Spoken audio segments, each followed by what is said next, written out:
Ассалаумағалейкум, қазақ ел. Қайырлы таң. Амансыздар ма? Қу қарынның қамымен ойларыңыз ауладан аспай, ауланың сыртында не болып жатқанына бас қатырмай жатқан қазақ. Амансыздар ма? Мынау әлемде бір-ақ адам бар, Гиннестер рекордына енген Марат Жыланбаев деген марафоншы ағамыз. Оны мен бүгін ғана естім. Соншалықты бай болған адам екенін, байлық болған, сөйте тұра қазақтың мүддесі үшін күрескен, және сол үшін бас айдауға кетіп қазір қамауда жатыр. 7 жыл ма 8 жыл ма берген. Ол шындықты айтқан үшін, қазақтың теңдігін сұраған үшін, мемлекеттің, елдің мүддесі үшін сырылдаған азамат сол үшін сотталды. Болмасам ол бір террорист, болмасам бір халық жауы, болмасам бір революция қозғау жасап жүрген азамат емес. Ең өкініштісі, сондай ғасыр адамында Құдай маңдай, қазақ маңдайына беріп қойған. Енді сол кісі қазір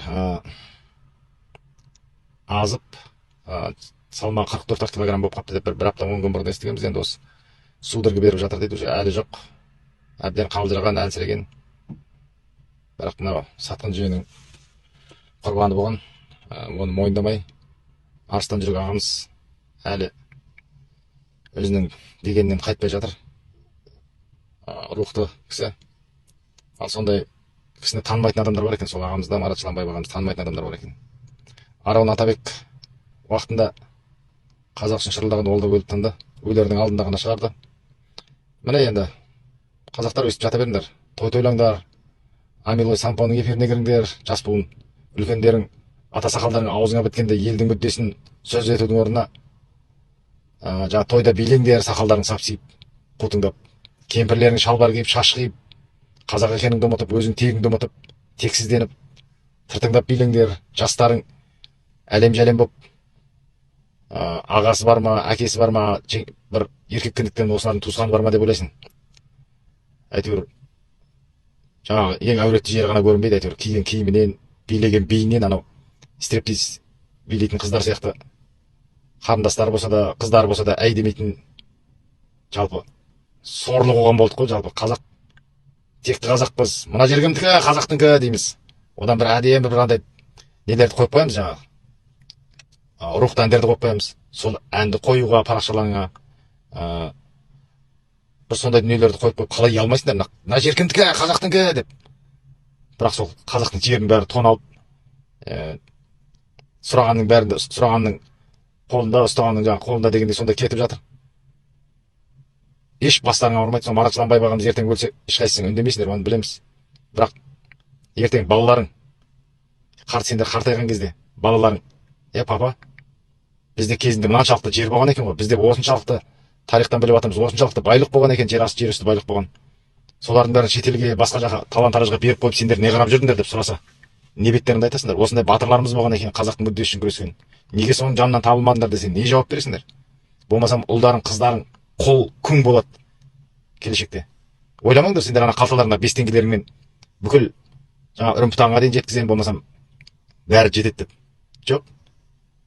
Шетелге қашып кетулер мүмкін, ол енді вероятно солай болуы мүмкін. Ал одан берде сендер бұл жерде осы қазақтың топырағында болатын болсаңдар, сендердің ұрпағыңды, сенің қазіргі байлығыңда, басқа да қорыңдағы 5 сиырыңда, жаңа 2 сиырыңда ешқайсысы көмектеспейді. Қазір сен дәу унитазға, канализацияға қарай ағып келе жатсың да, сол ағысты тоқтатпасаң, содан жағаға шығуға тырыспасаң, сен ертең ойламай-ақ қой, сен қазіргі положениемен бәрін істеп аламын деп. Жоқ. Біз қазір Құдайдың назарынан тыс қалған халық болдық қазір қазақтар. Ұрпақтың болашағында ойламаймыз. Ел үшін шырылдағандарды да баса ауыртпаймыз. Ішіп, той тойлап, одан арғы асамай жүрміз. Біздің потолок сол. Әдем бір қатын, одан кейін мақтанып, 5 теңге маңдайыңа бітсе, соны жыртылып, түрлі машина міну, үй алу, сосын жаңа үйіне қонақ көрсетіп, дүниеңді көрсету, жаңа күші барын, күші жоғыңды сабап езу. Болды біздің қазақтың потологы осы, өмірдегі мақсаты. Одан кейін біреуің тәңіршілсің, біреуің асыра діншілсің. Бірақ балаңның болашағын, ертеңін ойлап отқан ешқайсың жоқ. Ал сендердің балаларының болашағы үшін шырылдаған Марат Жыланбаев, Думан Мұхаммед-Кәрімдер, Арон Атабек өлді. Міне бұл сияқты ол кісілер де кете беру керек. Ағаділдер өлді. Баласына дейін өлді 17 жасар шырылдап. Ей қазақ деп, оянсайшы деп.